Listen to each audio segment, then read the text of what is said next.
Throughout China's long and intricate imperial history, there has only been one woman who ruled in her own name as emperor. Her name was Wu Zetian, a concubine turned empress who defied every social, political, and cultural expectation of her time. Ruling during the Tang Dynasty and later founding her own Zhou Dynasty, Wu Zetian is one of the most polarizing figures in Chinese history. She was a master of political strategy, a patron of culture and religion, and a ruler whose legacy continues to spark debate over 1,000 years after her death.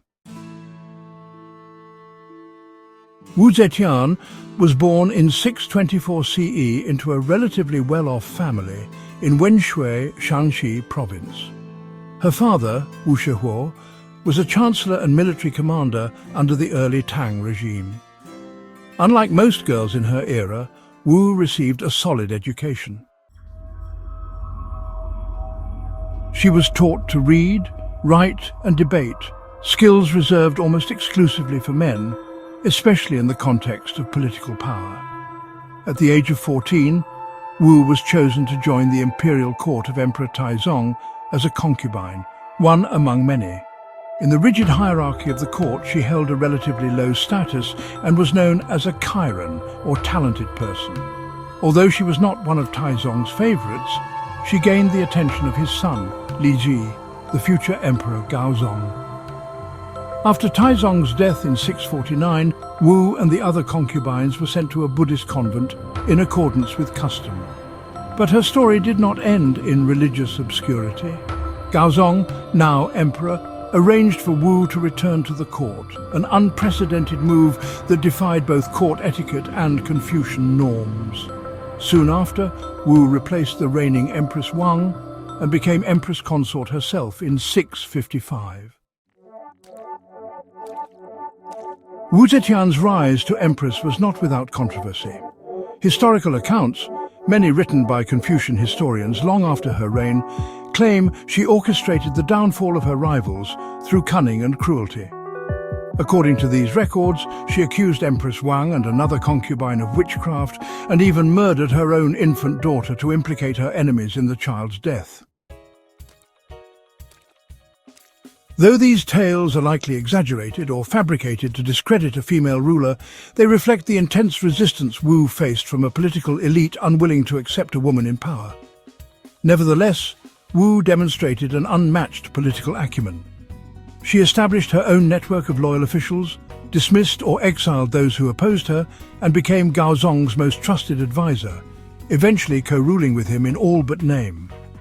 When Emperor Gaozong suffered a series of strokes in the late 660s, Wu began to take over the functions of the state, issuing imperial edicts and participating in court decisions.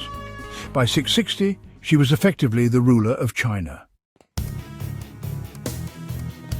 After Emperor Gaozong's death in 683, Wu Zetian initially ruled behind the scenes as Empress Dowager for two of her sons. But, dissatisfied with being a power behind the throne, she eventually deposed her own son and declared herself emperor in 690, establishing the Zhou Dynasty and interrupting the Tang Dynasty's reign. This bold move was, frankly, unprecedented in Chinese history. Women had served as regents, advisors, and even de facto rulers, but none had ever claimed the title of Huangdi, the official term for emperor. Wu Zetian's proclamation represented a seismic shift in Chinese political culture. To legitimize her rule, Wu utilized both Confucian and Buddhist ideology. She commissioned texts and scholars to promote her authority as divinely ordained. Buddhist monks proclaimed her a reincarnation of Maitreya, the future Buddha. She also made strategic use of omens and prophecies to demonstrate heaven's favor.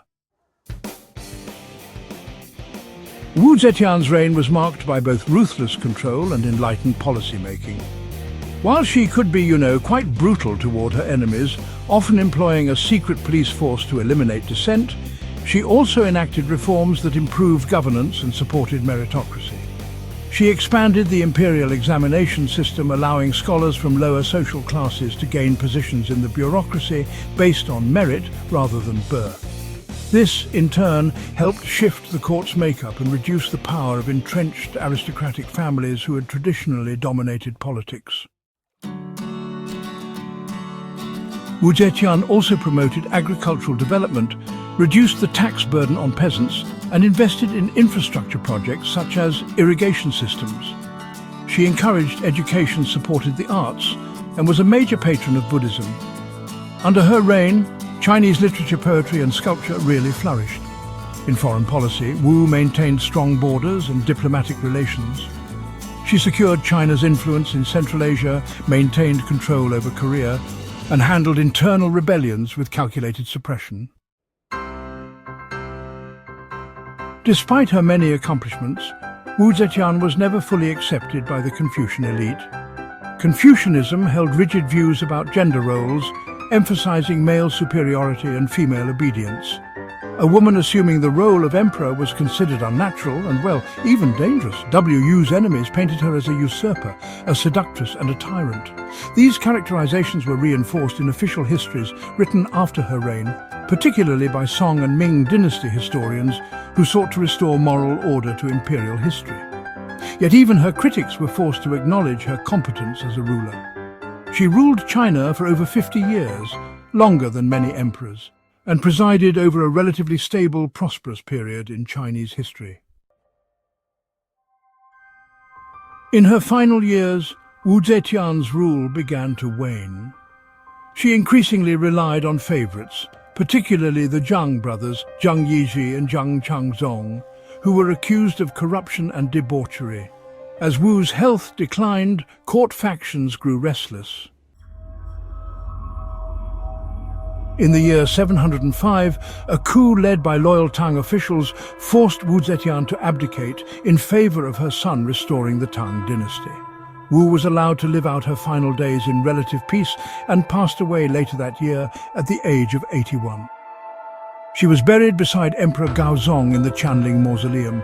Interestingly, her tombstone was left blank, a silent symbol of her controversial legacy. Some say it was left that way because her deeds were just too numerous or contentious to summarize. Others suggest it was a final attempt to erase her from history. Wu Zetian's legacy is, well, profoundly complex. For centuries, she was demonized in traditional Chinese historiography. Labels such as cruel, manipulative, and illegitimate were routinely used to describe her rule. Stories of her alleged ruthlessness were repeated and embellished, often without evidence. But in modern times, historians have begun to re-evaluate her life through a more balanced lens. Many now recognize that the accusations against her were fueled by gender bias and the political motivations of later dynasties. Wu Zetian operated in a patriarchal system that left her with few options for advancement beyond manipulation, marriage, and the careful management of power. Her reign also marked a turning point in Chinese history. She broke open the doors of male-dominated governance, if only temporarily. Her use of examinations helped democratize the civil service.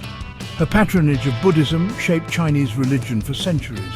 And her mere presence at the top of the imperial hierarchy forced future generations to reckon with the role of women in politics. In recent decades, Wu Zetian has become a popular figure in Chinese media and scholarship. Television dramas, novels, and academic studies have sought to reimagine her as a strong, intelligent, and capable leader rather than a dangerous anomaly. She is celebrated by some as a feminist icon who challenged the limitations of her gender and left behind a more open, dynamic China.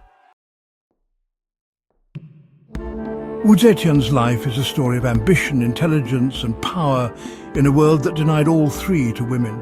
From her beginnings as a concubine to her elevation as emperor, she navigated the treacherous waters of palace intrigue and patriarchal norms with exceptional skill. Though her methods were sometimes harsh, her impact on Chinese history was undeniable. She remains a subject of fascination, controversy, and inspiration. A woman who ruled not as a consort or a regent, but as an emperor in her own right. In doing so, she redefined the boundaries of power in imperial China and carved a legacy that continues to provoke debate and admiration over a millennium later. If you like this video, remember to like and subscribe for more deep dives.